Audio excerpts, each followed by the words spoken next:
No, I'll tell you when. I'll tell you when. you can start it right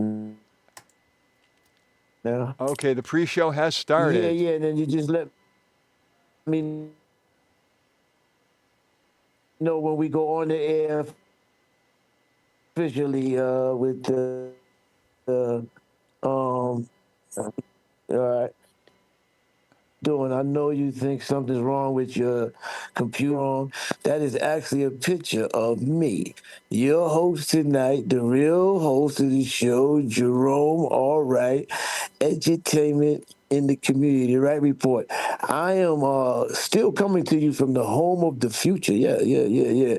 We still in the home of the future, Richard Wickett's world, and there's a little pre-show before we get accepted by the platforms. And if you joined us early, I really always appreciate that.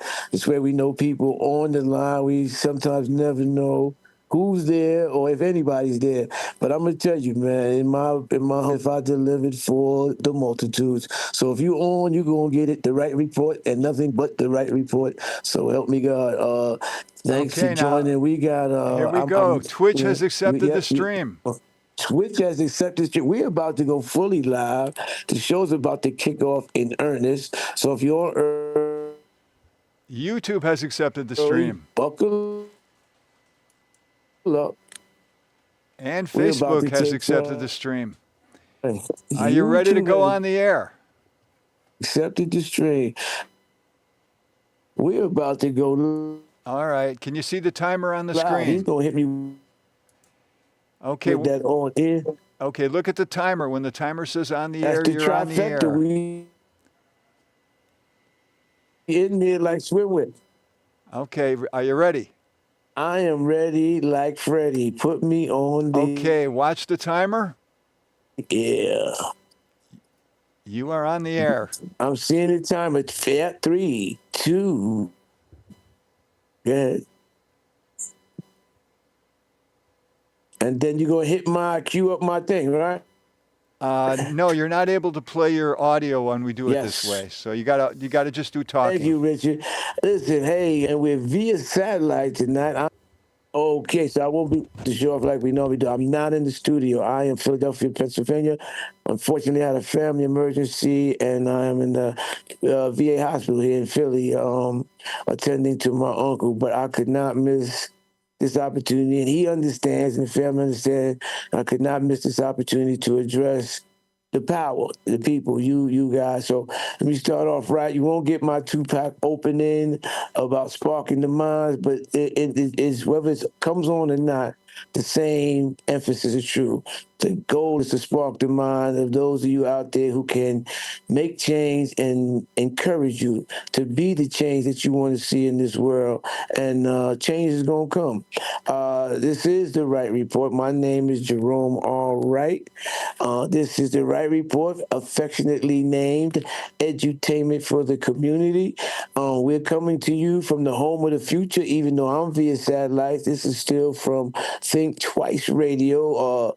My engineer, producer, and all around nice guy, Richard Wicker, is the proprietor of Think Twice, and he is so gracious as to allow us to use this airwaves to reach out to the people. So thank you always, Richard, and thanks for setting up the home of the future for us to be able to communicate with each other in ways that otherwise the general public would not allow us to. So thank you for joining the Right Report, and let's get with the edutainment. I'm not under the weather, but I am a little discombobulated this evening. Like I said, I am in Philadelphia. My uncle had some heart problems that need to be attended to, and I'm here to support him because just FYI, I did not grow up with my father in the home. Unfortunately, he was incarcerated, and then his relationship with my mom was strained. So I didn't have a father, but I did have uncles.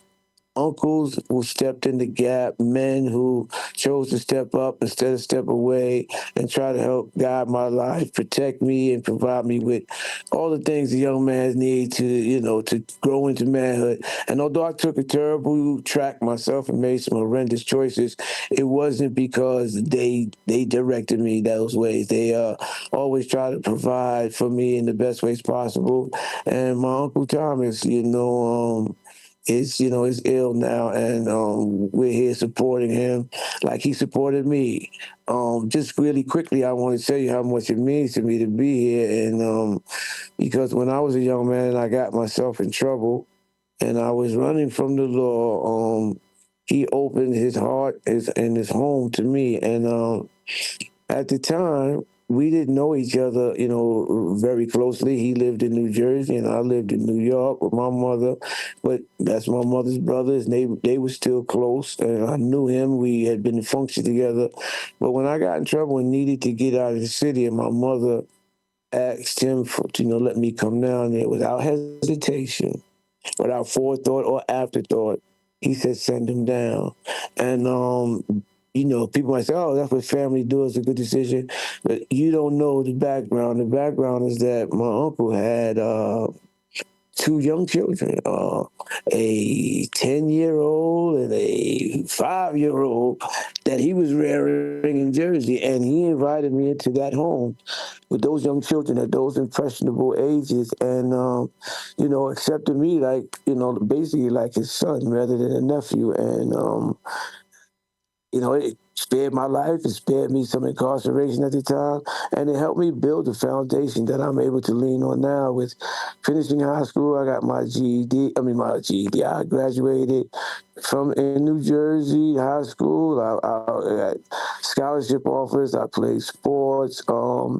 It was another side of life that I had not seen, but unfortunately, I was too inextricably close to the bad side of life and allowed myself to be pulled back in, even though I had this other opportunity. So, for my uncle providing this opportunity without care or concern for his immediate family, but caring about me and ours, I was so blessed. And for over a year and a half, almost 2 years, I lived with him and took care of me. And I grew to know and love him like he grew to know and love me. And so that's why I'm down here. But I didn't want to miss this opportunity because still so many things are going on. And we need to be discussing this stuff. You need to be able to know what's going on so you can make the informed choices for your life and your family. And right now we're in a quandary with so many things. I don't have none of my normal stuff with me because I'm really in, being here mode. But I just want to share with you that we're about to end 2025, as you may well know, and head into 2026. And the question before us is, are we going to be doing the same old things in 2025 that we did in 2026 that we did in 2025? I cannot, in good conscience, accept that we will be stagnant and continue to go down the path of least resistance and get us nothing. Specifically, I'm talking about the criminal legal system, but I keep trying to impress upon people because they say, "Oh, you're talking about that. Nobody really cares." Well, if you don't care, you should. And if you do care, you should care more. That system is the foundation of many of the problems that we have in this country. As a matter of fact, I can't think of one thing that's not associated or attached to the criminal legal system that is not a problem for us and for you, whether you know it or believe it or not. If it's for no other fact that the amount of taxpayer money that goes into this failed and flawed system that comes out of your pocket, you should care. If you had family, friends, acquaintances, co-workers, or anybody who's been caught up in this system, their lives have been discombobulated because of that interaction, then it should be important to you. And for no other reason it should be important to you is that those are human beings, most of which will re-enter society at some point. And the question is, do you want them coming back to be living around you, working around you, playing around you? Do you want them to come back better, or bitter? Do you want them to come back whole or discombobulated, broken by torture and oppression and lack of programming, lack of outside all of the things that are presently going on now? And I know it's how you keep harping on this Attica 2.0 thing. Because I don't want the blood on my hands, man. I watched those brothers get killed in 71, slaughtered, basically. And I don't want to see anybody else slaughtered, either correction officers or incarcerated people, man. We should be better than that. People to get it done, and that's what's about to happen, and I don't want it to, and I'm going to keep making this call, hoping that it preempts it. I don't want to be a soothsayer here. I don't want to be a griot here who has figured out the future and telling you and nobody listens, and we end up entering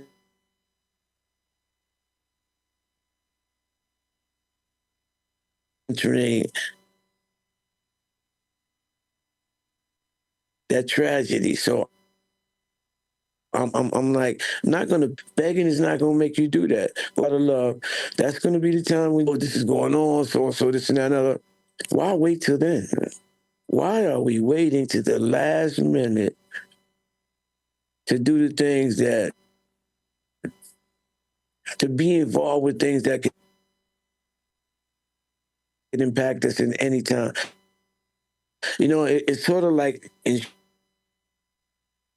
insurance. You know, a lot of people I know don't have life insurance, but they know they're gonna die. They know. The one thing we ain't gonna do is live forever. And they know they're gonna die. Yet they make no investments in life insurance. And then people have to sell dinners, rob, steal, and kill to give them a decent and dignified send-off. But nobody thinks about preparing for that. This is the same thing with Department of Corrections and its criminal legal system. Every day, some officer or some agency that can lock your... We got far too many people locked up who have a situation. Or conspiracy officers to try to do whatever. You could find yourself or a loved one can find themselves incarcerated at 65 core days of the year. There's no escape clause in this. You may be lucky not it happened to you, but if it does,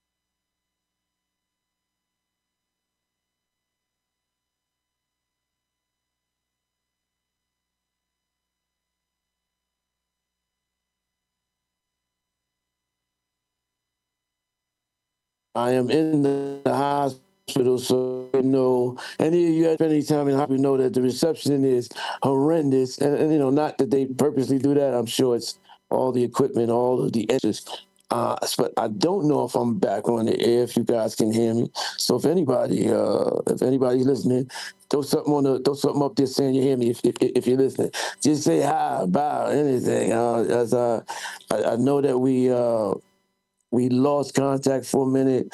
My phone did not die, just connection. They said it was connection error.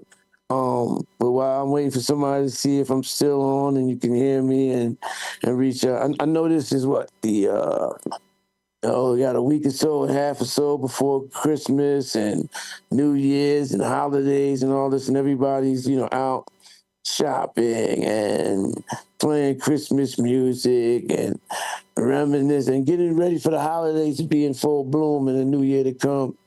But, I want to caution you that all that revelry is good. But if we're going to take the same things into 2025 that in 2026 that we carried throughout 2025, then we're in a bad state. That means not only have we not grown, not only have we not moved the needle on justice, but, we're going backwards. Yeah, so I believe that you can hear me, and I'm hoping that you do. I'm a little concerned that the connection here is not as viable as it usually is when I'm on, but please bear with me. You've been through technical difficulties before, whether it's been on a show or TV. Something you've been involved with. So that happens, especially when you live. And the beauty of being live is that you get the good, the bad, and the ugly that come with it. So please forgive me. But let me get back to my point, if you will follow me, or if you can hear me. It's about preparation for 2026. And the correctional system needs a major fix in 2026. And the first thing that we know is Daniel Marticello has got to go.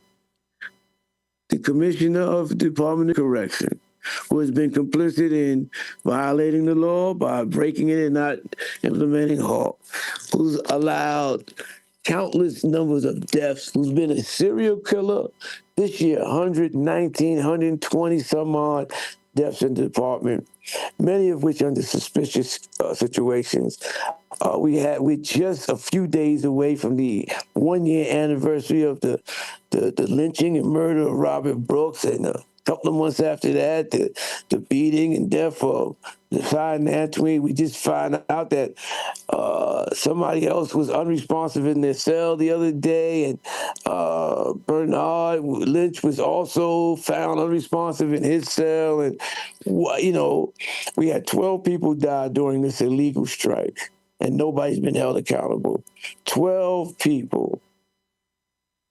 That would be serial killer status. This man has ruled for the last decade plus in the system as the head of it, and all these things that happened under his leadership, if you can call it leadership. The deaths, the strikes, the violation of the law, the report that came out about him and his family having a dynasty in this system for 3 or 4 decades now. The OSI connection, where his brother-in-law was obfuscating and burying investigations and reports. I'm like, I don't know how we can conscience this man staying in this leadership position with all the blood, torture, death, degradation, inhumane treatment that is on his hands under his watch. If that would have been anybody else in any other position in America, they would have been fired or forced to resign by now. We got a report that came out the other day, I think it was in City and State, where they told the top losers and winners of 2025. And firmly ensconced on that list was Daniel Marticello, the Commissioner of Corrections, who survived all of this drama without being forced to resign, even asked to resign, or fired. I mean, that's about as Teflon as you can get. And I don't understand why there's not a greater outcry for his ouster, because everything that's happened has been under his leadership. You can't put that on other people, because let me say this. And for you people out there, who I know, if you have some affinity for this guy for some strange reason, I want to remind you, while he's talking all this progressive programming, the most progressive program in the history of the Department of Corrections to date is the halt solitary law, which he has refused from day one till now to fully implement. So when you talk to me about progressive leadership and programming and doing, the best program that they have is the halt solitary program that they refuse to implement. So all you progressives, stop lying to yourself, and please have him stop lying to you. Because there's no progressive anything going on in the Department of Corrections. And all of this about staffing, listen, everybody's short of staff. You look at the 47 is firing people left and right. Everybody's short of staff. But if you can't do the job, then you got to let the damn people go. If you can't service their bodies, their minds, and get them prepared to return to society, then you need to let them go and let us do that out here in the community. Because at $115,000 a year on average, and with a population that has aged, whereas now you're talking $200,000 to $250,000 a year in medical expenses and the like, how can we afford to keep doing this? Why would we want to keep doing this? Why are we allowing them to keep doing this? And the first thing that has to be done is we got to get a new commissioner who will change the culture, who will be really progressive, not in words, but in deeds, who is humane, who will eradicate the torture of solitary confinement as prescribed by law, and who will look at this system as a way to get people back into society safely, as opposed to warehousing them in these facilities to the benefit of rural communities, red counties and cities. That's not what we should not be playing politics with people's lives like this. And in order for that to change, the people, the real power, you and I have to stand up and say enough is enough. I'm saying it, and I'm already standing. I know you can't see me, but I'm already standing. Enough is enough. Or when is enough going to be enough for you? Because enough is enough for me. And I thought we was doing this, you and I. Remember, I don't know if you knew, you don't know my little soliloquy on you and I. You can't have unity without you and I. And you can't have community without unity. Where is our unity and our community around getting Daniel Monticello removed as commissioner and getting and vetting somebody who can go in there and do the job that protects both those incarcerated, those who work in there, and the communities that they will return to. We keep talking about the guard safety. We talking about incarcerated safety. Real public safety is when you have a system that makes people better when they make bad choices, that makes them prepared to come out and be a John Q. citizen. That's what real public safety is about. It's not about discombobulating, torturing, and oppressing people so that when they come out, all they have is angst, anger, bitterness, and resentment towards everything and everybody. Because that is a recipe for what? Violence, volatility, and more hurt and harm. Yet we won't say that that comes from that. We'll say the person's just a criminal or just whatever, when in fact, it is this system that is churning out. Under Mr. Monticello's leadership, people ill-prepared because they don't have the type of programming, type of reentry services, the type of leadership, or the type of institutions that they could thrive in when they're not fearful of death, torture, abuse, which is what's going on now. Now, far be it for me to say that you don't know about this, but what I'm saying is, if you do know, what are we doing about it? And if you don't know, now you know. This is a clarion call to all of you who have the foresight to understand how impactful the situation is on our entire society, and not just those who work and are confined in these facilities.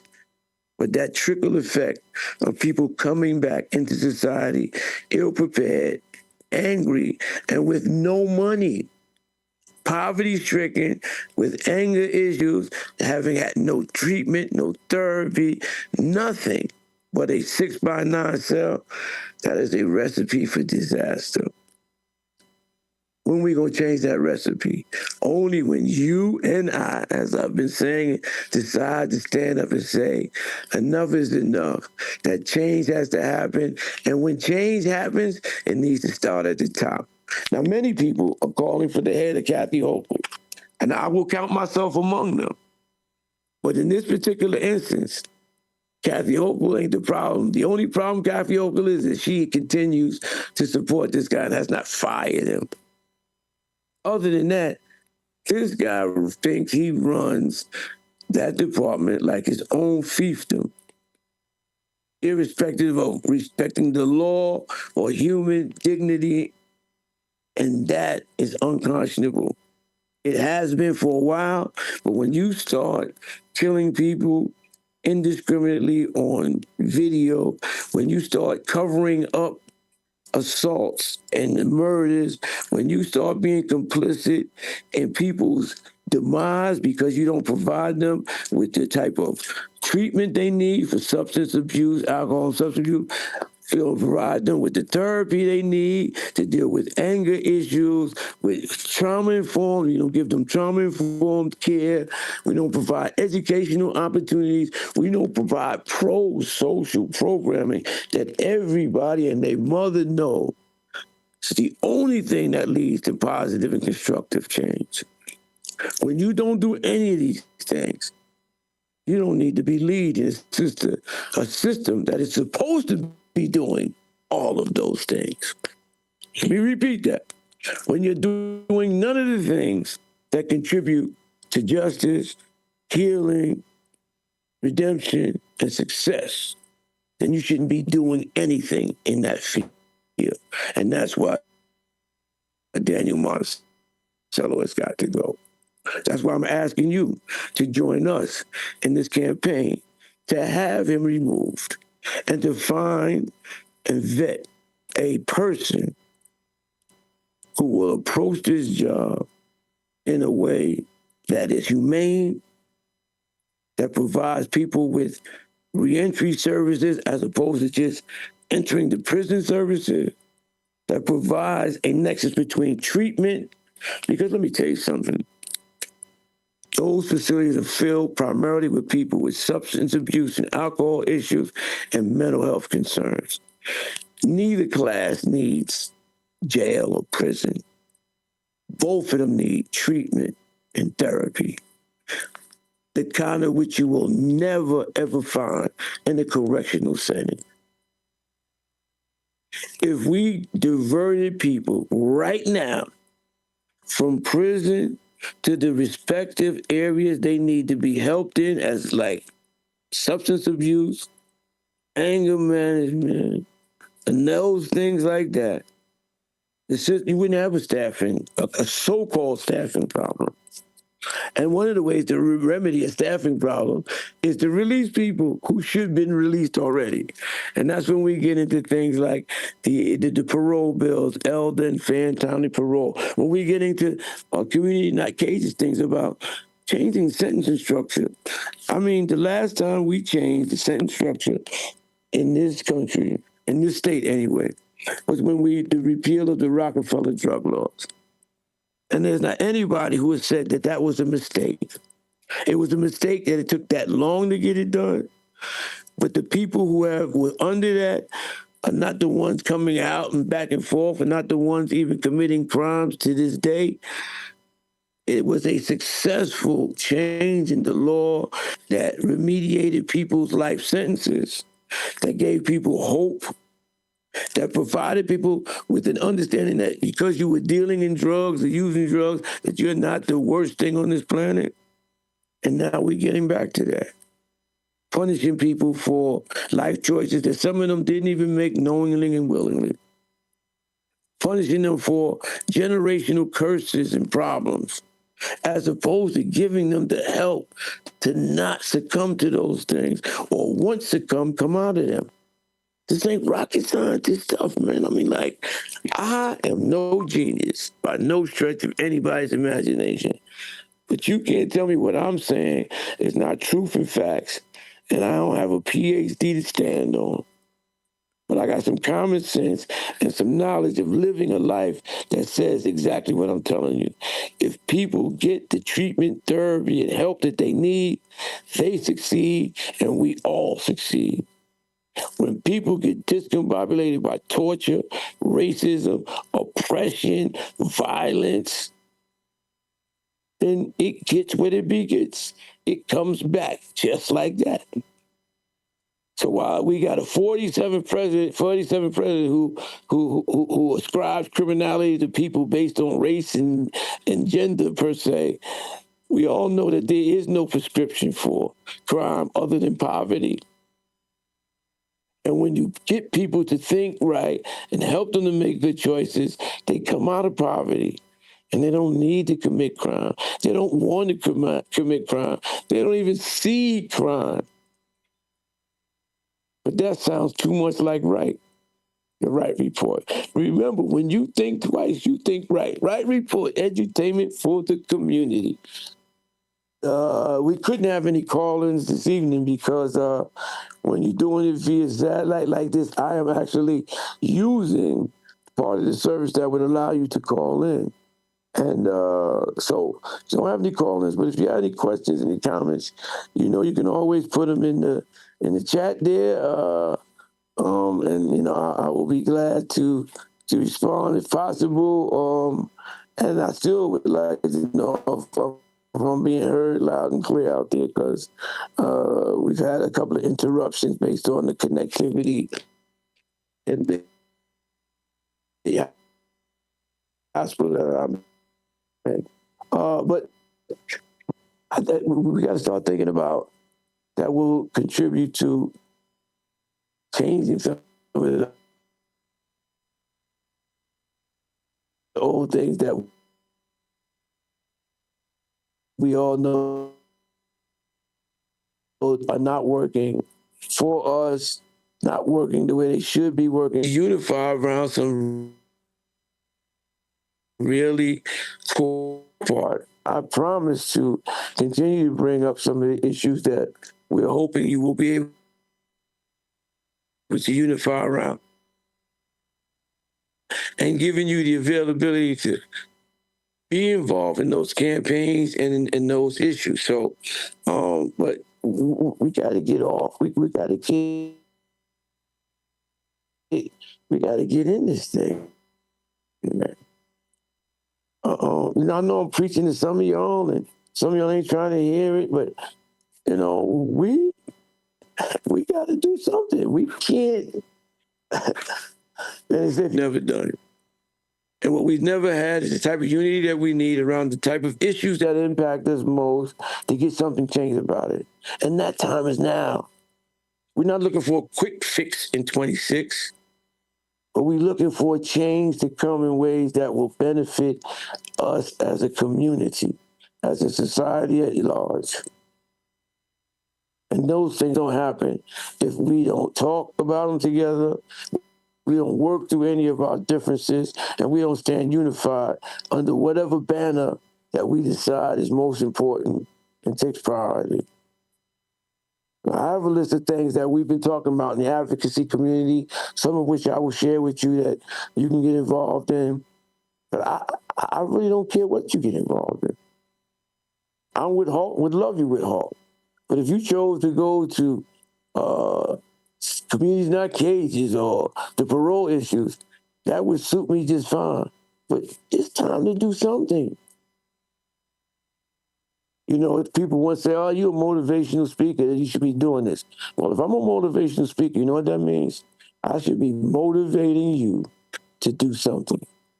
So if you're not motivated to do something, I think that speaks very harshly or badly of my motivating skills or me being a motivational speaker.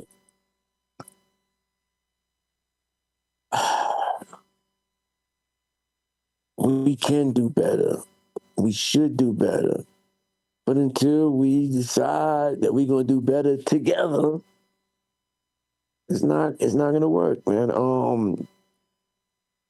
We're going to continue to be left behind, left out, and the things that are happening to us are going to continue to happen.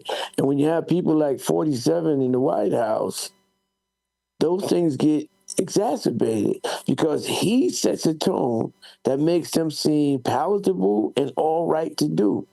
We have to set a tone now that is not all right and they not palatable or stomach any of this garbage that's continuing to go on in the criminal legal system or elsewhere for that matter. So why do I keep talking about jail and prison? I am mission a Christian. Do I have we all do.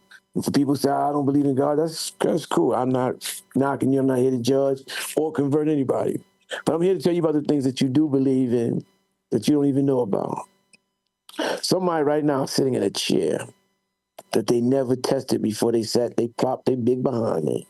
Know why? Because they have faith that the manufacturer, who they don't know, never seen, put together a solid chair. You get on a plane to go all over the world. You don't know the pilot. You don't even know if he can fly because you sitting in the back somewhere. But you get on with full confidence and faith that he knows what he's doing. He's going to get you from point A to point B. You cross the street, car that can run you over and end your life. Sense is not colorblind. You gotta have a faith in a whole lot of things to walk across that street with your head buried in your phone, looking down. But you got faith in that. You go see your doctor. You don't know your doctor. You may have a good rapport. They may have great bedside manner. You don't know this person. But you have faith that whatever they tell you to do, that you should be doing and that they're right. Without getting a second opinion, most cases. That's faith. Faith is when you believe in something or somebody without evidence that belief is substantiated. The amount of things that we trust, things that we eat, we got faith in everything but our spiritual nature in God. That is a sad testament. Think about it. Think about the stuff you believe in and have faith about, but there's no God. I'm not gonna preach tonight. That was not the point. The point was you need to have the faith in struggle too, man. You have to have faith to believe that if you and I, and when you and I come together, change is gonna happen.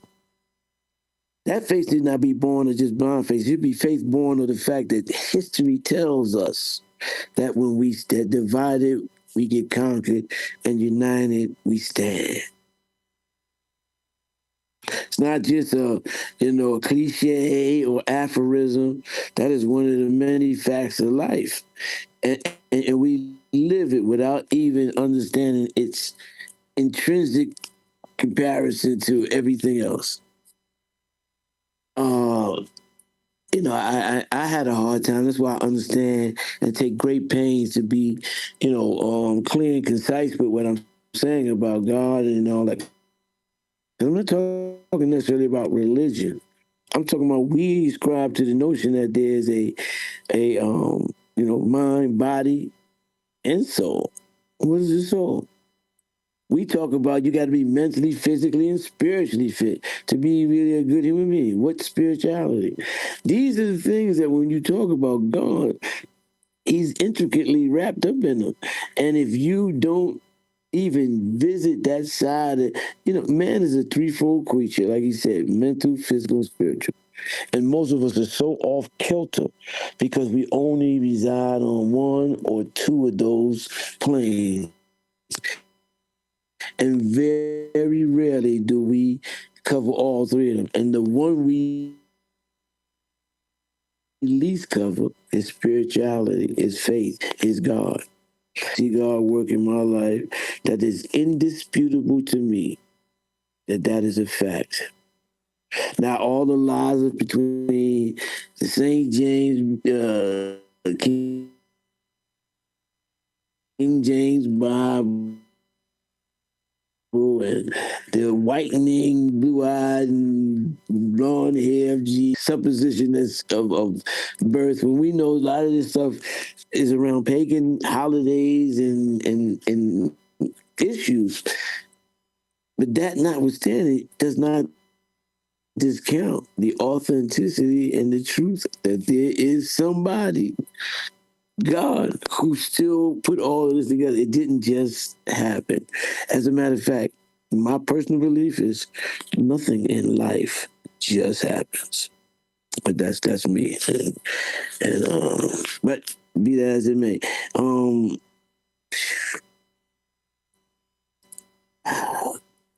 gonna repeat this. We always talk about power to the people. And we think that the people who think they have power have the power. When there's always been us, you and I, in unity as a community, that have the ultimate power. Because we have the power to hire or fire, to encourage or dismiss. We have the power, but only the power when we do it collectively. Individual, not please for somebody call in or curse me out in the street. You trying to say I ain't got no power? Individually, we all got power. We all got a gift. Whether you believe in God or not, I believe we all been given the spirit of God and the power to do this traverse on earth for as long as He allows us. But it wasn't until I submitted my mind, my body, and my spirit to God that I was able to change for any degree, to any greater degree, for the better. And I'm not trying to, like I said, push religion and God on you, but I would be remiss to sit here and talk to you about life and not include God in it, because that's how life even got here. And I know allegories in the Bible, and I know stories to be made just to prove points, and I know all of the suppositions people have about why it ain't real, why the Ethiopian Bible got 88 books, and this guy says, what's the translation? All of those are valid. I'm not besmirching any of them or bemoaning them for that part. What I am saying is that we got to do better. Regardless of what's going on, if we continue to be just about situations and circumstances, then we at the whim and caprice of life. When we as the human beings have the ability to command and direct life, we have the God that is within us, the spirit that is within us, that makes us different from every other species on this planet, what gave us dominion over this planet, and which would allow us to be facsimiles of the God that created all of us. Facsimile, are we only facsimiles in name, in relationship, but not in spirit and mercy and grace? That's the question. But I don't want to go too far on that track. I just want you to think about the things that you hold faith in. There's just so many. They're so innumerable that I can show you that you don't know any. The bus, get on the bus. You don't know if the bus driver, you don't know them, but you go sit down and you put your headphones on and you kick your feet up as if you have not a care in the world. That is supreme faith, my man, my girl. That is faith of the first order. That's the type of faith that I show in the God that is in my life.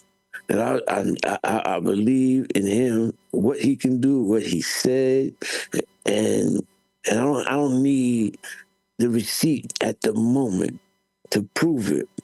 I have my life and the receipts I've already gone to show that it is true. So I don't know why we refuse to get our spiritual minds and lives in order, knowing that is a mandate as a human being. I don't see bears go to church or synagogue or mosque. I don't see deers go and to the altar. I don't see squirrels and raccoons praying in Psalm 20. That was given to us, and when we don't use it, not only do we lose it, we become the opposite of what that's supposed to bring out in us. The God force in us. I laugh at my 5% brothers. I know. I hope a couple of you on there. I do have a few close friends that are God. God is the earth. God body. God's the earth. And the 5% nation say they are gods. Ye are gods, and they quote the scripture to support it, the receipt. And I'm right there with them. I agree in that because God says you are Him. Miles Monroe, the pastor, does this you really clarifying trick with, he takes a bottle of water and he has somebody take that water and pour it in a glass. And what he's showing is that even though it's in two different receptacles, it is the same thing. And when you pour the water in there, you're pouring it from the bottle. So whatever's in the bottle is in the cup. And that blew my mind. So that means whatever's in God that we serve and honor is also in us because He poured Himself into us.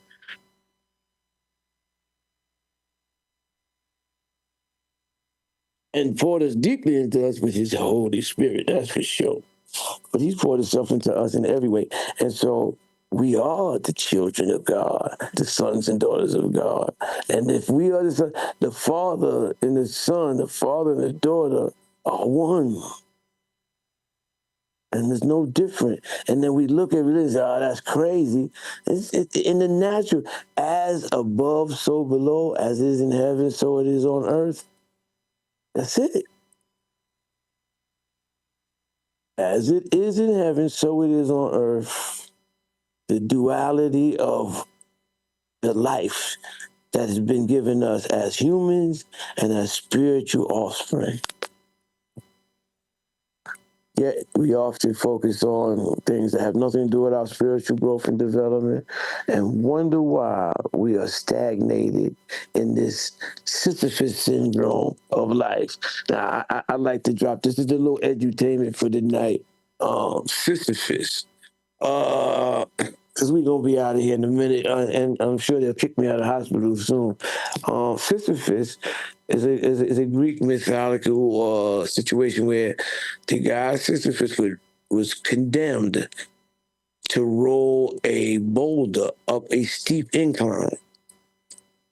And, he was strong and he would get it. And what happened, he would get to a certain point in that incline every single time. And the weight, the pressure to push became unbearable. And he would have to jump out the way and the boulder would roll back down. And we push it up again and get to a certain point. So Sisyphus syndrome is an indication that there are times we get to a certain point and we can't go. We keep backsliding, keep going back because we don't understand the trajectory and what we need to do to overcome it. We just keep going up the mountain, falling back down. And that's what we've been doing. In 2026, that's not the fix. That is not going to work for you, for me, for society. We can't allow ourselves to be caught in that situation where we plateau and can't go no higher. We can't achieve the goals we set. We can't be stagnated, but we can if we don't do this thing together. Now I know I did a poor job this week in getting out a reminder to you guys about the Wright report. Well, it's going to get worse next year. I just want to let you know now. Not that it's going to be worse than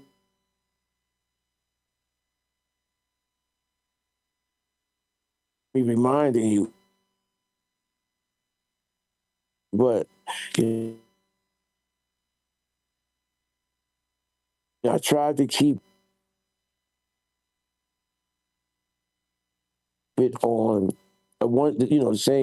But I mean, I don't have the jurisdiction, guarantee. So for a minute, I've been able to. I can't guarantee that I'll be able to keep doing that the way it has, where we've been able to. I guess what I'm saying is that we need to come together in a way that we've never seemingly come together before, and make some demands of this society that make so many demands of us, and stand firm on those principles. And like I said, the campaign has already started to oust by firing or resignation Daniel Marticello, Commissioner of Correction. And I know some of you have some affinity for this guy, and I can tell you, I have no personal, because we're not friends, we don't interact on that level, so there's no personal feelings involved in this, other than the fact that he's at the helm of the system that continues to kill, maim, torture, and hurt my people. That's personal to me. That is a beef for me. And it would be for him or anybody else who allowed things to devolve into what they have devolved into in that system. I wouldn't care if it was my mother. Rest her soul. If she was allowing the type of things, encouraging and promoting the type of things that are going on in these institutions, she'd have to go. She would have to go. Some people can be personable without being perfect for the job. People can be good talkers and bad doers. People can have good intentions in their heart, but they tell me that the road to hell is paved with good intentions. We need people going to deliver on the mandate of care, custody, and control. Not just custody and control, but care. Caring about the people under you, whether they work for you or incarcerated, caring about them in ways that don't allow you to have the idea that you could just torture people and break the law, have people killed and nobody be held accountable.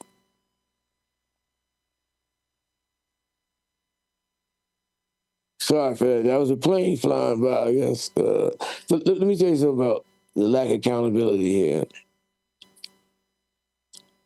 You want people that's incarcerated to change, be accountable for their actions, to grow, and to come out better. Yet every day you show them by your insistence on not following the law, your insistence on allowing punishable behavior to go unpunishable, your insistence over covering up and obfuscating investigations and incidences, all of that. Man, it's time to go, Monticello. You're a good talker, but talk is cheap now. And your progressive ideas have not manifested themselves. Please show me, show any of us, all this progressive stuff you've done that's contributed to a better environment inside the facilities for your staff and our people. Show me one. There used to be some things like that. And I'm not talking about just as a result of the strike, you not having the manpower. Before the strike, the situation was atrocious. It just got worse. So we can sit here and talk about the strike and the lack of staff is what culminates all of this? No. Sorry to inform you. And I was on the phone the other day with the governor's staff, and they were talking about how this guy's really trying to do a good thing that they believe in him. That faith that all y'all don't have in God, but y'all got in everything else in the world. That faith, they got faith in him. But the evidence of what he's shown belies their faith. You're not keeping people safe. You're not keeping people happy. You're not keeping people employed. Listen, everything the leader of a job is supposed to be doing, you're not doing. Other than having a good rap game. I'm saying this. Look at it. Some of you people need to read. Don't just listen to me. Y'all think I may be skewed, lying, embellishing, hyperbolic. Read. The stuff is out here. Article upon article, investigation upon investigation, report upon report. The system is going to hell and the hand back is faster than you can bat your eyes. And the person that's leading it is getting no accountability. Is flying under the radar and portraying themselves as a reformer and progressive, while the system has become more regressive and oppressive, and the reforms that you say you put in place have not shown any fruit, if they even exist. Because you've been lying. He's been lying about halt implementations and some there. We got report from people, outside people, governor's own agencies appointed. Scathing report after scathing report, lawsuit after lawsuit, filing after filing, press release after press conference, after everything points to the ineffectiveness and ineptitude of Daniel Marcello to continue running that system. Yet we sit silently by like sheep to slaughter, watching how people get slaughtered, him collect his 6 to 7 figure paycheck and continue to deliver nothing in return. So for you all to say this is personal, in this respect, it is personal. I want my brothers and sisters to get programs that's going to help them, treatment and therapy that's going to help them. I want the staff. Let me say this. They want to make this we hate all gods and all this. I would not have made it through 30 years of incarceration if there had not been a few good men. Yeah, a few. Problem is you got a few bad apples that nobody wants to do anything about, which rottens the whole bushel. Why are we not weeding out those problem people, those avowed and demonstrative racists, those abusers and torturers? Why will we not root them out so the system can run in the benefit of all? I don't know. It's above my pay grade, I guess. But I'm sitting here now, and I'm in the hospital, and I'm thinking, man, my uncle, who helped raise me like a father, could pass away at any moment. And I'm here fighting for the lives of people who are out here, some of which I don't know will never meet. And I'm asking myself, why am I, and I'm not saying I'm the only one, please, I am not on no high horse here. I'm not on no pedestal here. I'm not trying to be martyred here. What I am saying is that it's not enough of us doing it. And we need you. Yeah, you're right. Whoever you are listening right now, I need you. We need you. This battle is getting worse and worse. And we need more hands in the fight. We need more heads in the fight. And we definitely need more hearts in the fight. Head, hearts, hands. I didn't even realize I alliterated the H's, but that's what we need. We need to be in alignment on something. And I would like us to start out being on alignment. And Daniel Marcello has to go. Now, next week I'll be talking as we end the year about some of the things that the governor's got the omnibus bill on the desk. Trying to water it down. We got a bunch of stuff going on and people making plans for 2026. But I want to throw this out to us. If we're going to do the same thing, different results, then we're the crazy ones, because that's the definition of crazy. To do the same thing and expect a different result. So, as I say to cast off all the things we've done, I am not saying that. Somebody called me out there on that. I'm saying it's also time to do some new things. That's all. And new things come from new people being involved with new ideas and new energy. So tonight is a recruitment call. Thank God I didn't lose my uncle. He's 82. And unlike a lot of people, I know none of us get out of this alive. So I'll spend some time and create some memories and talk about some to keep his spirits well. But I'm going to be fighting. What you going to be doing? I'm going to be fighting losing him.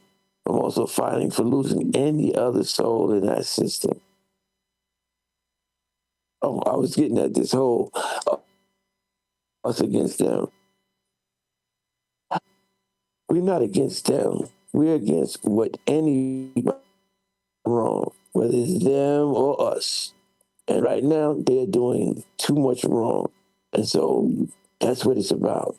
You know, I personally serve a God of righteousness and justice.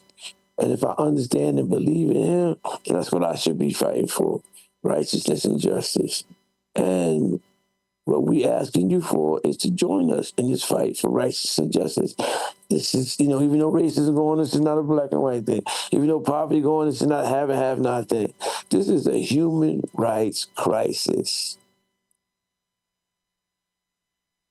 Let me repeat that. This is a human rights crisis. Human beings are being treated less than human. And whenever we subject somebody else to inhumanity, we show signs of inhumanity in ourselves. So while you gloat over the stuff that's going on, you are condemning yourself in the same breath. And it's time to change. Now, I know we didn't have our regular show tonight.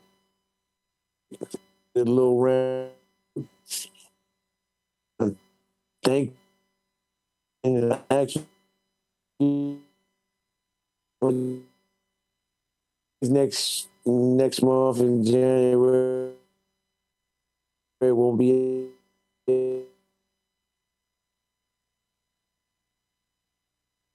every Tuesday. It'll be a Tuesday here, Wednesday. You have to keep up, and I will promise to do a better job of promoting and getting the information out to tune in. You don't forget the people you want to be around. Call. Tell me how to do better to serve you. Because I'm here to serve you,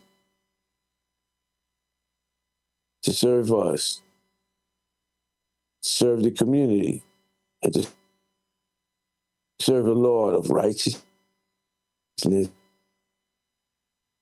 and justice. Will you join us? Will you join me? If so, you know the handle. Think Twice Radio. Jerome Wright. The Wright Report. Education. Edutainment for the community. See you next week, God willing. And the creek don't rise or hell freeze over. God bless you. Thank you.